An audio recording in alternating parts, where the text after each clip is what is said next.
May toffee. Oh, naka-ano din dyan daw. O, nakalagay dito. May Pwede toffee. na ipa-offer yan, di ba?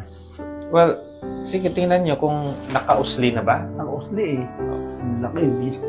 Parang ganun. Ito yung lalaki kong nakaganon eh. Okay. Hindi yan, pagka hindi mo kinorek yung kinakain mo, Mawawala bang kusahin, Dok?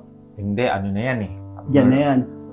Ang tawag dito, deformity na siya. Pero pwedeng ano yan, i-ayos na. Oo.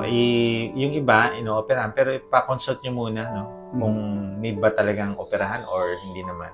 Ang mahalaga is hindi yan madagdagan. Madadagdagan yan pagka hindi nyo ayusin. Yung kinakain ninyo, yung lifestyle ninyo. Okay? Okay. Gusto nyo dumami yan. Gusto nyo maging isang pamilya. Single pa lang siguro yan. Single. Nako. Ang taba na yung pinapanood ko sa TV, parang gano'n na. Single lang yan. Pagka hindi mo pa inayos yung health mo, magiging may asawa na. Kabila naman. Magkakabila. Tapos, mag-aanak. Wag mo nang hintayin mag-asawa.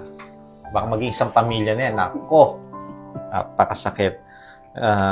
Okay. So, dami nating aayusin sa'yo.